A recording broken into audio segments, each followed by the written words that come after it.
is essentially the formula that we've developed to support program development with rural palliative care. So I think it's really easy sometimes when we think about rural communities to focus on all the things that rural doesn't have.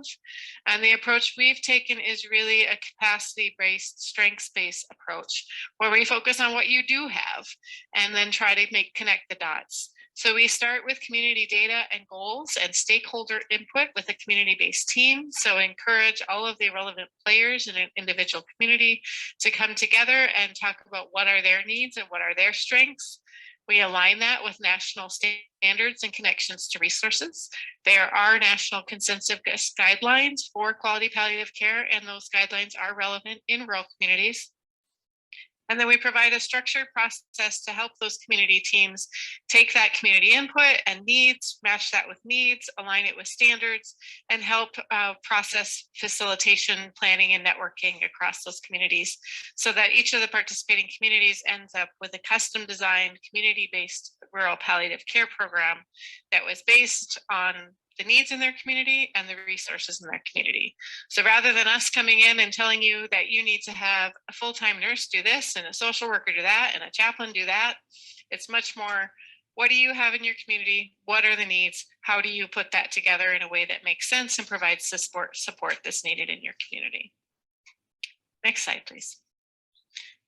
Just a comment about the role of palliative care in population management, because we do sort of talk about all different sorts of ways to support communities and patients in this day and age. And we just want to kind of call out where we see palliative care fitting in that continuum. So if you think about it as a triangle, so we have on the bottom here is the types of things, the population health and community wellness services would be things that you do for everyone in your population. So this might be a focus on healthy eating. It might be immunizations. It might be whatever services are really available and appropriate across the entire population. So that's going to be the biggest group of folks in your community. The next step up on that is typically what's called chronic disease management, and that tends to focus on individual diseases and really focus in on how you manage those conditions. So this would be, for example, a diabetes management program, perhaps a congestive heart failure management program. So you have a specific condition and there's programs that help you manage that condition. Next up, and again, as we go up the triangle, we're getting kind of to a smaller set of the population, would be care management of high-risk populations. So typically folks here might have multiple chronic diseases. Perhaps they've had an exacerbation and have been in and out of the hospital or in the emergency room. So the line between high risk and palliative care can sometimes be fuzzy, and they're not meant to be clean, but these are folks that typically might have an exacerbation, a current issue. They're getting some additional support that kind of pushes them back on track, and back perhaps maybe they'll still need some chronic disease management or some population health focus. The next level up in our triangle, and again, we're getting smaller in the number of people that need the services, would be a palliative care. So certainly a lot of times your focus for folks with palliative care, they might have multiple conditions, they might be at high risk, but this is really when I think you're at a point in an illness trajectory or multiple illness trajectory where the focus shifts from curative to symptom management. So you can still be doing curative, but we're also really going to focus on your quality of life and how do we make your life better and help you support you through a serious illness. The very tip is hospice care. And in some in rural communities, hospice care isn't available at all, but hospice care is essentially that very end of life. It's defined oftentimes by the Medicare benefit. So we like to oftentimes say that all hospice care is palliative care because it's a similar way that you work with an interdisciplinary team, but it's very specific to the end of life and the payment structure, where palliative care is a much bigger bucket. So palliative care might be all types of apples, and hospice care might be a red delicious. So it's a smaller component of that. So as you get farther up the trajectory, you're serving less patients with higher acuity, and that puts it together in how you might be able to manage overall care across the population. The next slide, we're going to dig in now to talk about how framework that we've designed around palliative care service development, and I'm going to turn it over to my colleague Janelle. Thanks, Carla. I love that analogy to the red delicious apple. That's great. So as we've worked with rural communities on developing community-based palliative care, we've identified a framework of key interdependent elements to guide and supporting community teams in developing a palliative care program based on capacity. And so we've included the framework and accompanying resources in links in our toolkit, which will be at the end of this presentation. You'll be able to find that. So first, I'm going to give a high-level overview of the framework, and then I'll go into more specifics about each of the circles next on subsequent slides. So the framework begins, if you look at the purple circle in the upper left, with identifying community champions and partners who would work together to assess the community's needs and gaps, and then identify resources that they have and their assets. I'd say most community teams start with a focus on building in the dark navy foundational components of palliative care, such as professional education and awareness, developing clinical skills. There might be advanced care planning process across the community, and then outreach into the community. So work on these foundational elements usually happens first, but then it can also happen during process development and service implementation. Prior to implementing services, the next step is process development, the red circle. So this is planning. It's related to identifying patients that you would care for, a workflow, documentation processes, how you're going to connect to community services, and then thinking about and considering how we're going to pay for this. So what's the business case? Can you develop a business case and plan for billing and reimbursement opportunities? And then community teams are encouraged to use quality improvement approach for starting their program. So the implementation, the lighter blue circle. And you do that first by identifying a target population where you're going to use small tests of change and develop a pilot program. And so in that pilot program, you will be refining the workflows that you developed in the process development. You'll have a limited number of clients in your program before expanding and broadening the processes. So now I'll go into the individual components a little bit more detail. So as we've worked with rural communities on developing these community-based palliative care, we know that it's important to have the right people at the table, right? So you want folks that are interested in serious illness that can be a part of this community team. So the first step is finding those people. So when you're trying to decide who to invite, think about who really cares about serious illness and who has a passion for it. So think about those folks. So you want champions for the serious illness care. But we've also found that it's essential to have the support of your medical staff in your community and your healthcare leadership, because they support the service, give referrals, and provide the resources for the program to happen. The community team should consist of interdisciplinary representatives from a variety of organizations in the community, such as hospitals, clinics, home health agencies, nursing homes, hospice programs, and then also organizations that could support or be involved in the program, such as out in the community, social services. Examples would be Area Agency on Aging, or churches would be a couple of examples. The team members can have differing levels of experience with palliative care, but a commitment to participate and a willingness to devote time and resources to palliative care efforts that are what you want. So you have this core group of folks that are the ones planning and building and developing the program. So also think about individuals who have expertise in pain and symptom management, so that'd be like the clinical hats, folks that have skills in operation management, social services, patient-focused care, and those that are just passionate about assuring that people can live their lives to the fullest, no matter their illness or their disability. Once the community team has been identified, then they work together to identify the needs, set goals, and assess the resources and gaps to determine the next steps in capacity and service development. So as I said before, just note that there is in the toolkit that we have, there's a sample asset and gap analysis that is developed for community-based palliative care. And it includes questions on resources, needs, opportunities, and it will help guide the team and lead the team to the next step. The foundational components include education to healthcare professionals about palliative care. Many times we found that even healthcare professionals aren't clear what exactly palliative care is, how it's different from hospice, and what services can be provided to patients with serious illness needs. They may also have some clinical skills that need to be added to the program in the community. So typically folks in rural communities have many great clinical skills, and just adding and enhancing to those skills is all that is needed to provide palliative care services. Many communities have developed a community-wide process for advanced care planning. So before they even start a program, they work together, all the different organizations in the community, to develop a standard process and using forms for the advanced care planning.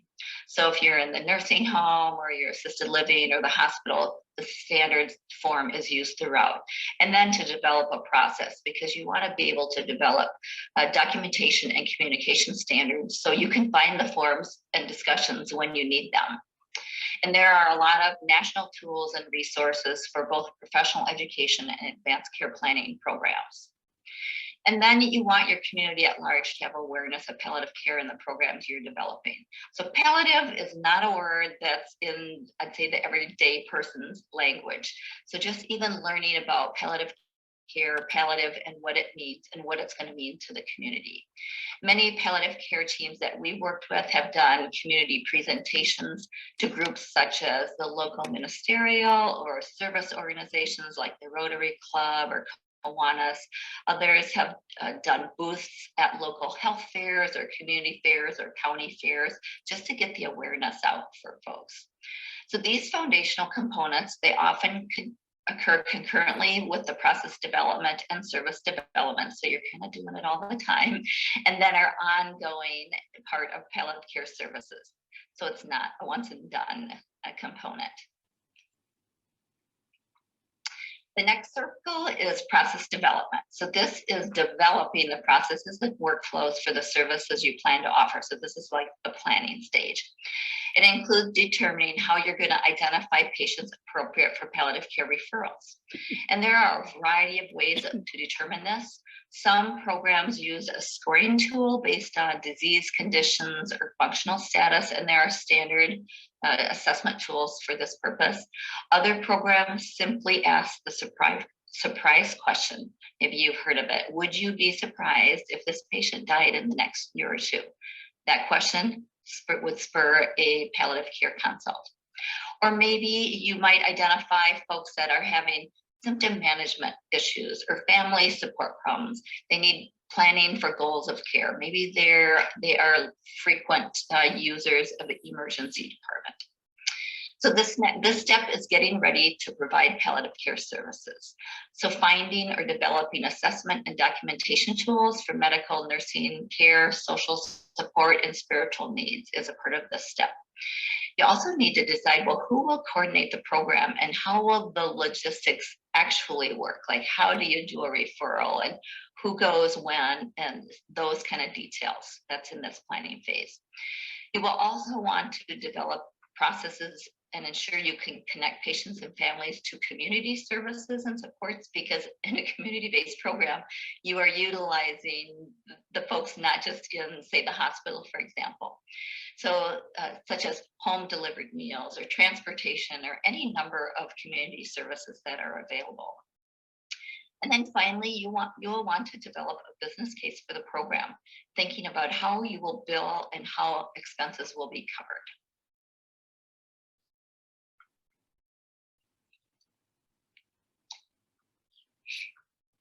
As a quality improvement organization at Strauss Health, we really encourage the quality improvement or the QI approach to launching a program.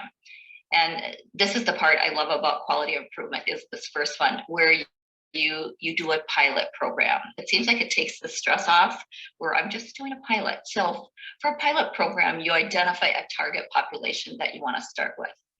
So communities can use the information that they've obtained from completing their asset and gap analysis to identify a target population.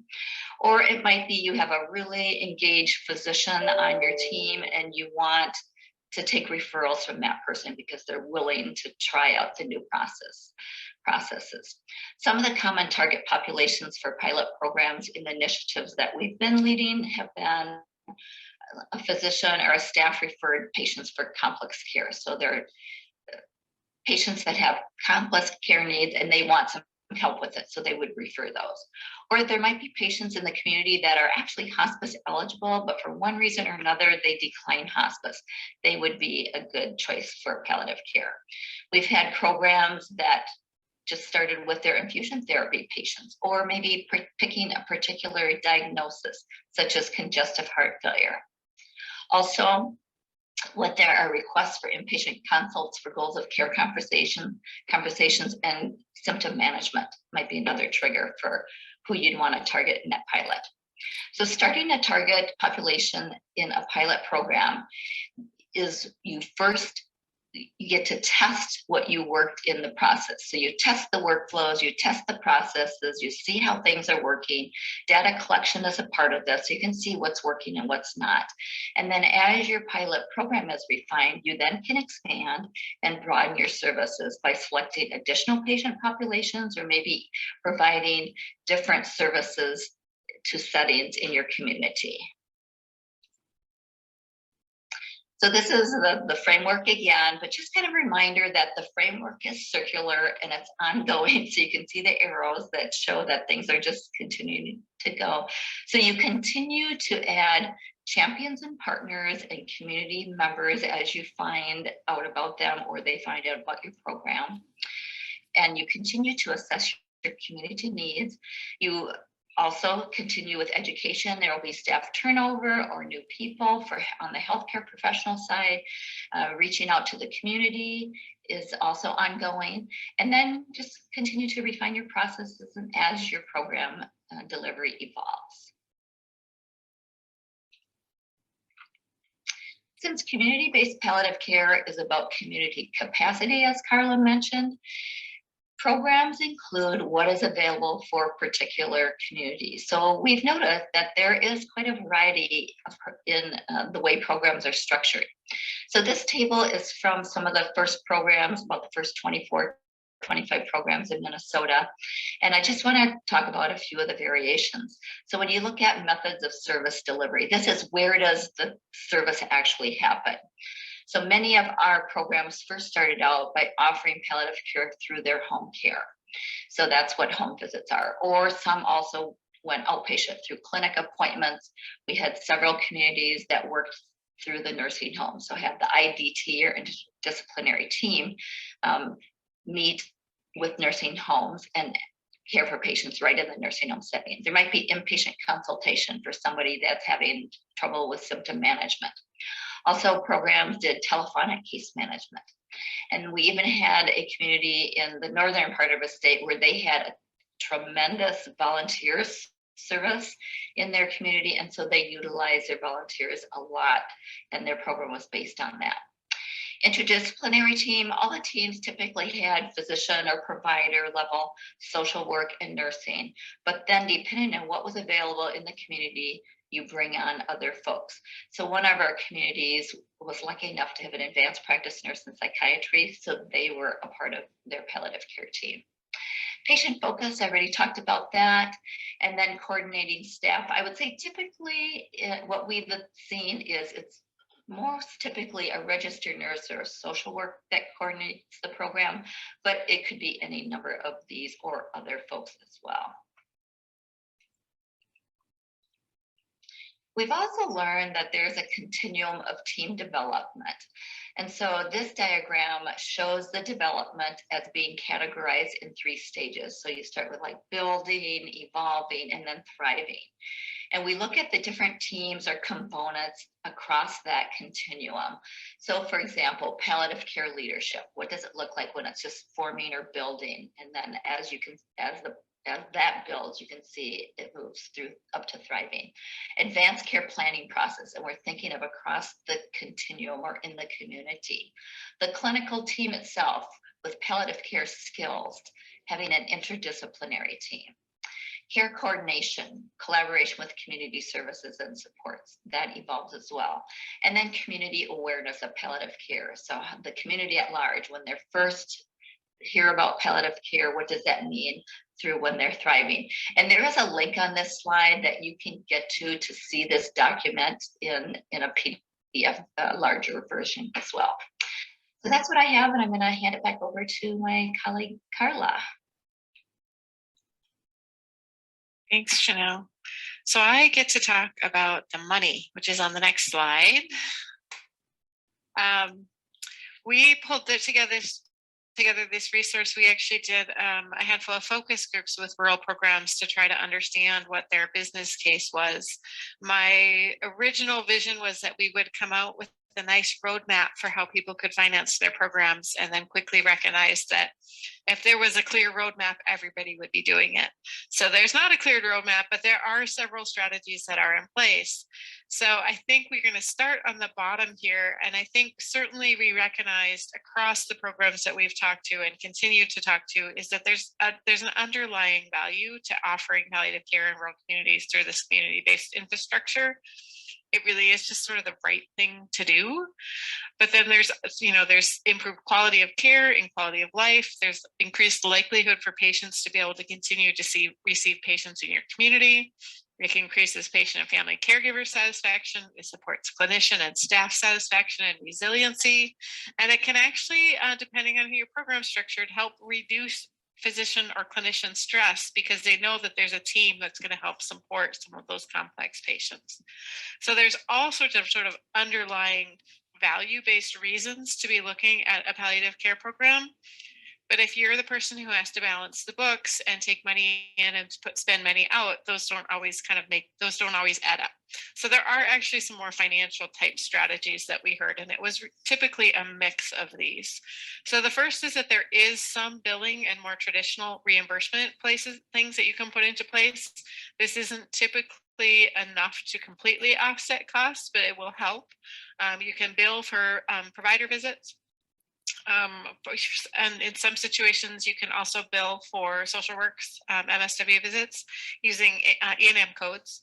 And this is all, when I talk about billing, it's mostly around Medicare fee for service, but it also a lot of times they're kind of the gorilla in the room that drives what is paid for in other insurances as well. You can also use the care coordination codes. So there are codes that you can bill for related to advanced care planning, chronic care management, complex care management, and transition care management. So if you line up your processes such that you have the documentation, you can also bill for those. And then we've seen some programs really try to align this with other services. So they incorporate it into their home care services for appropriate patients when they can, because that's already covered services. Or if you have a hospice program, there is oftentimes potential for earlier, more appropriate hospice admissions and longer hospice length of stay. So by doing palliative care, oftentimes those folks are more amenable or open to those hospice services at a different time and date that might get them into hospice earlier appropriately. There's oftentimes lots of folks are challenged with short lengths of stay. Hospice is such an amazing program, but oftentimes people only get it for 1 or 2 days, and there's just so many more opportunities there. So that's sort of your traditional routes that we've seen some programs try to layer in to help provide that sustainability. Another place we've seen a fair amount is that programs work with grants and philanthropy. So this could be federal, state, or local grant opportunities. There's also sometimes donations or local foundation funds. We've worked with one program that was entirely funded by a large bequest that was given to them to offer palliative care services. Amazing, but not very replicable. So unless y'all know people who want to give you a big chunk of money, there are opportunities with grants, particularly in the development phase. There are potential sometimes for local foundations that might offset operating costs. So there's a variety of ways that you can do this. We oftentimes talk about the difference between funding a program, which is what a grant does, and financing a program, which is what billing and ongoing reimbursement do. So oftentimes grant funding is available to develop in that development phase, but that ongoing reimbursement can be a challenge sometimes if you're relying entirely on grants and philanthropy. But I would not count grants and philanthropy out. It's usually across the board, all strategies on tech care. The third area that I think is becoming more prevalent, even in our rural communities, is how does this align in some sort of value-based contracting. So accountable care organizations or shared savings arrangements are probably the most common there, but there are places that have bundled payment programs, for example, for oncology or heart failure, or other population-based or risk-sharing arrangements. So palliative care can help reduce potentially avoidable utilization, help decrease the use of high-cost treatments and medication when that's aligned with the patient's goals, and those things can help generate savings that then can be reinvested to help cover costs of palliative care and services. There can also be some supplements or bonuses based on performance-related quality metrics, such as rates of emergency department visits, readmissions, and patient satisfaction. So some of these things are starting to get baked into standard contracts with either commercial payers or Medicare payers or Medicare Advantage, excuse me, or Medicaid. It might not be, you might not be there yet, but if you have, there is opportunities in terms of what's happening with that sort of that value-based contracting world. And that's really this last column on this slide is really showing that we're seeing just a lot of change in that space.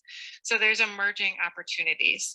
We're seeing more and more Medicaid programs start to offer palliative care benefits. Both California and Hawaii now have that in place in terms of a standard Medicaid benefit. We're seeing a lot of interest from the Medicare Advantage side. If you see much of that in your state, or I'm not sure that there's much of that in North Dakota, but maybe a little, particularly if you're over by Minnesota. And that we're seeing just other sort of payer development around this.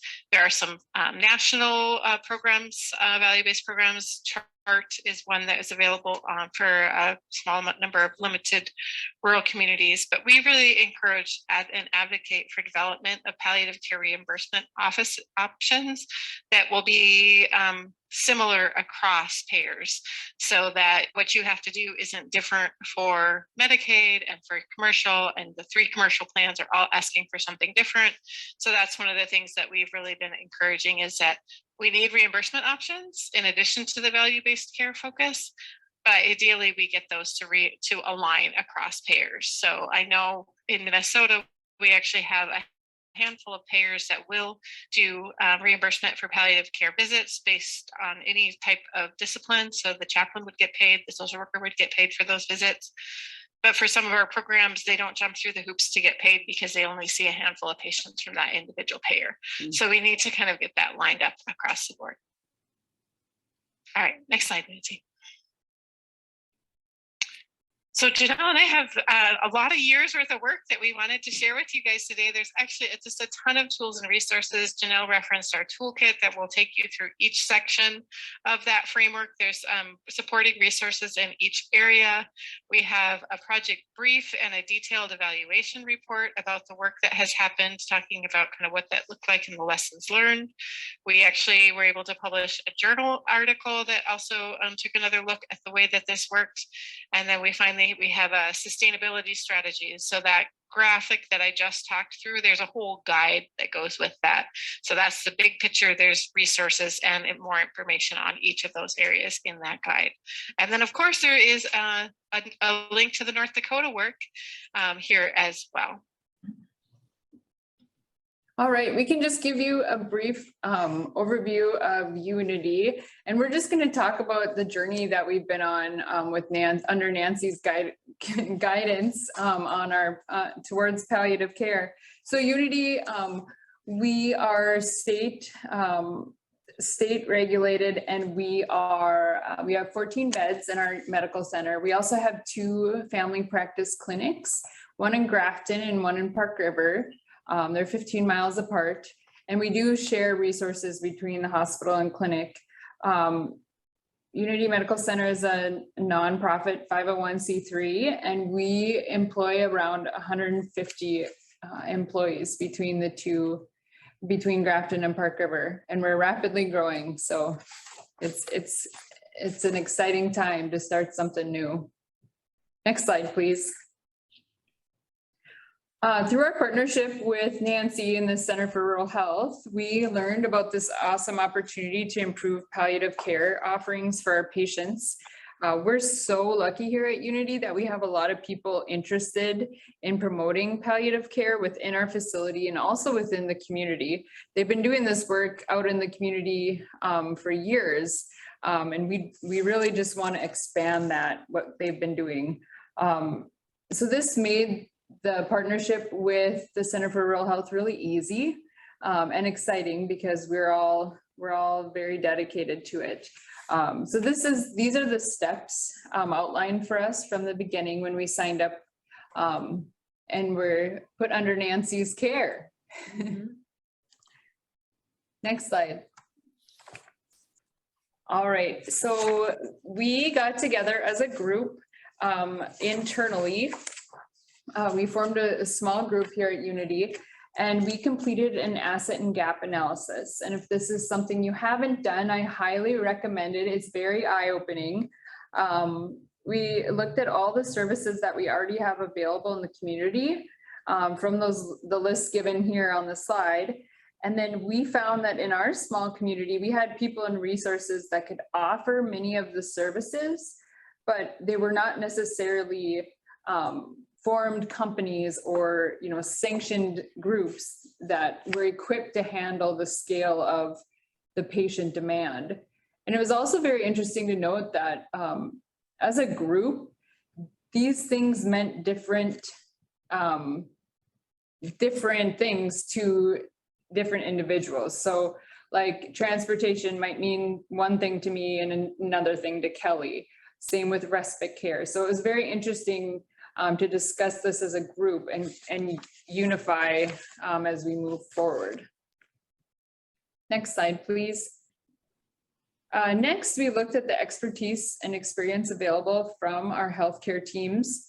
And like I said earlier, at Unity, we're fortunate enough to have lots of staff who have experience with end-of-life care. We have many former hospice nurses and home health nurses. We have Kelly's expertise also.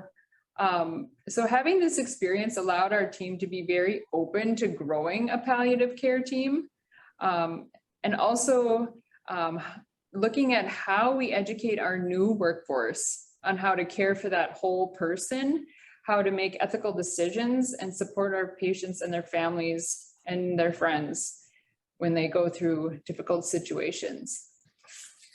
Next slide, please.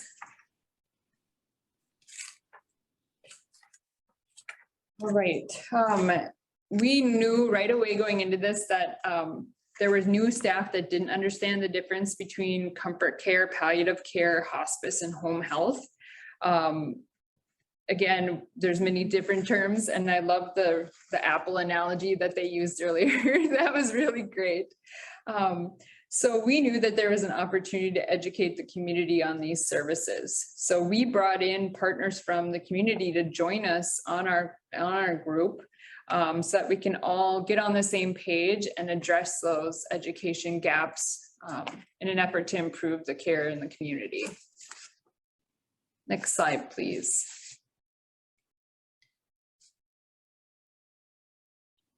Did I miss one? Did I go the wrong way? I think so. Sorry. Thanks. There we go. Okay. My bad. Like, oh no. Kept us awake, kept us awake. Yeah. All right. So looking at this question, we saw the need for multi-talented staff, right? So critical access hospital, we're very small. Everyone wears lots of different hats and they have to step up and fill the needs. when asked. We found that we have room for improvement in these areas to make sure that staff have the confidence in their interactions with patients, as there's numerous opportunities to approach patients in discussions centered around palliative care. One great example of this is my own experience. So I'm a mechanical engineer by training, but I'm doing quality and improvement work here at Unity, and went through the course to become certified in advanced care planning facilitation. So that's one example that you can do anything you set your mind to, and you just got to step up. That was a need we had here, so I stepped up, and I'm happy to do it. Next slide, please. All right, our entire staff, our community partners, and our patients will definitely benefit from education on palliative care. So these points that are listed in the asset and gap analysis were very interesting to review as a group. It allowed us to see the areas that we should focus on and best support each other. We knew we couldn't look at them all and address them all, but it was nice to pick out the high points. Next slide, please. Another wonderful thing about Unity is that staff have there's lots of support systems already in place for staff. We have access to many different resources, and we get education on these resources very regularly. One of these groups that offer this education is our ethics committee, and they meet regularly, discuss appropriate cases, and they're also available for reference should someone have a question or need guidance. They're always willing to step up and help. So that's a huge asset to our system. That's one that's missed a lot, and I've added it actually to ethics. If you notice, it hasn't been a lot on the asset and gap analysis, and I've added that one. So thank Awesome. you. Yeah, it's interesting how much you learn as you go along with each one. Each, like she said, you individualize each one, and you gain so much from each one too. For sure. All right. Quality mechanisms measure. Of course, this one's near and dear to my heart, and Kelly loves tracking things too. So this is really an important step in our journey towards providing a great palliative care program. We knew that we needed to select metrics so that we could measure the effects of the changes we made. It's been difficult to find just the perfect data to use, but walking through this as a team and looking at our gaps, it was, and what we wanted to focus on with Nancy's assistance was really, really helpful.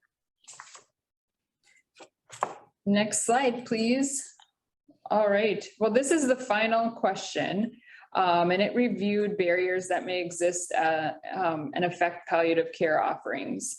And with all healthcare facilities, we have lots of barriers to overcome before we can put into place a palliative care program. But we identified that our top barriers were community awareness and understanding of palliative care, human resources to provide services, and lack of clinician knowledge and experience in palliative care. So those were our top 3 findings.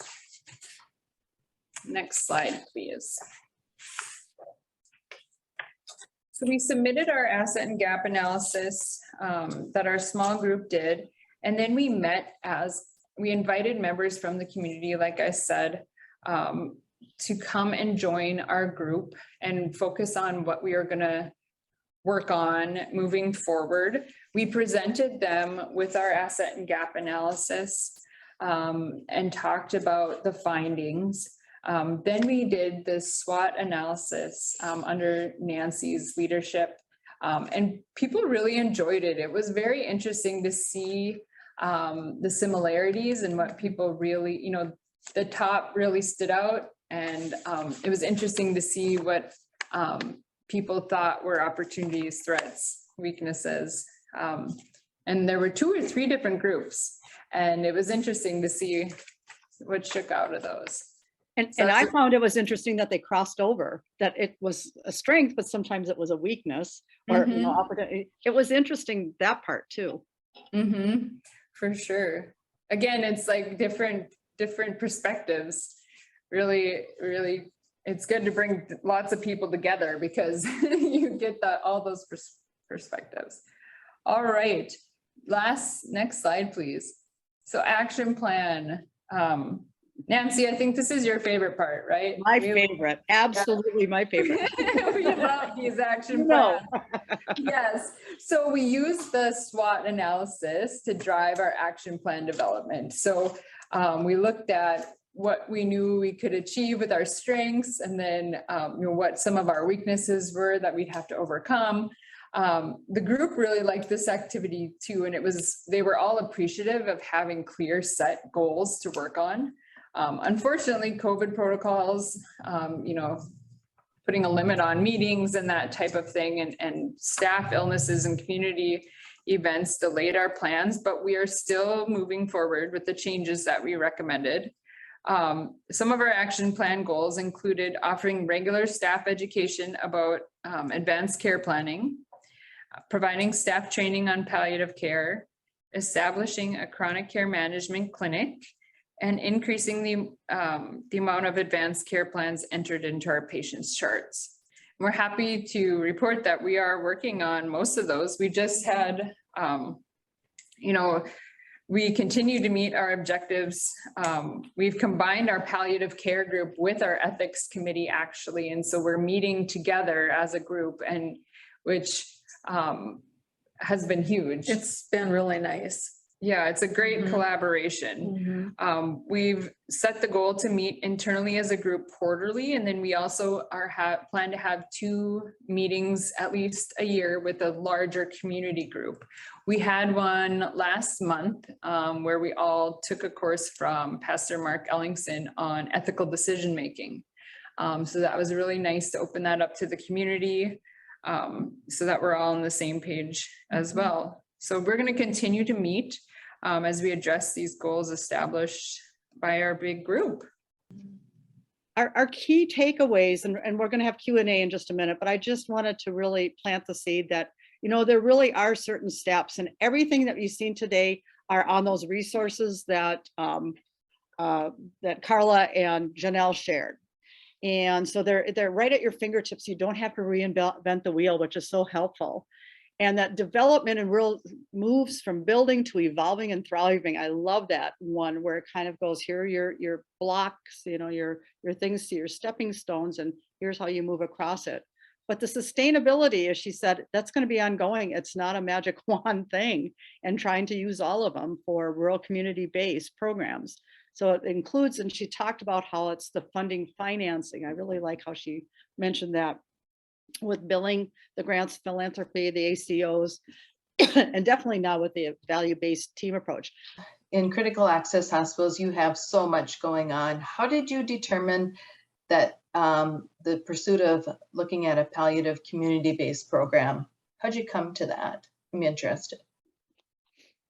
We have a lot of very passionate people here that are, this topic is near and dear to them. We have a really engaged physician group, but one in particular is very, very interested in this, which is driving it. We also, our ethics committee has been working on this for many years. I've been at Unity for a whole year today. So I'm Congratulations. Yeah, thanks. So I'm learning, I'm learning about all this wonderful work that has been done in the past.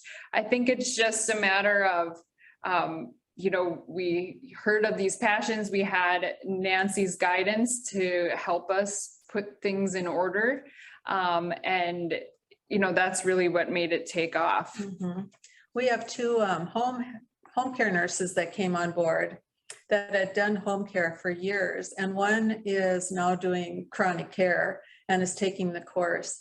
And so if you think about those people, they really helped us too in thinking, we need a little bit more. It'll help for readmissions. I have a lot of COPD patients that, oh my gosh, they would just benefit from palliative care.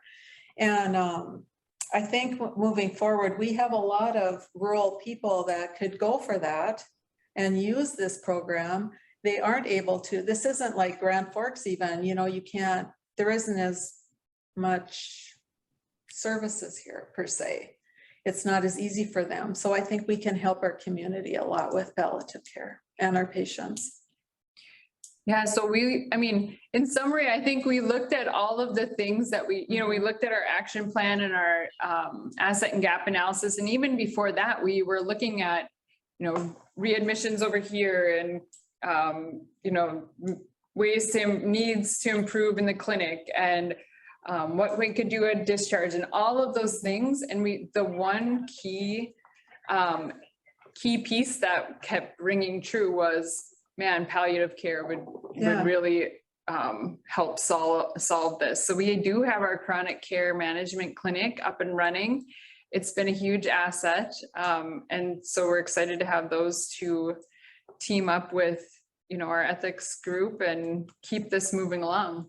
People didn't have an understanding of what palliative care was. They said it was hospice when we did our focus groups and stuff. And so we've been doing it we did a 3-prong approach. One is we started incorporating into the nursing classes with a couple of the universities courses around what is palliative care and providing that base level education. And then we also developed some CE portal information around palliative in the 8 clinical practice domains. And so that's available for anybody, and I can put it in the chat, for anybody to go on that has an email address. And then the third is doing community education. And we've done, we just started that in May, and we've done about 6 of them. And the one thing that's really come to the top of our list is it's too big of a gap to jump to palliative care and education. We just had a conversation around this and kind of stepping it back and really focusing on advanced care planning.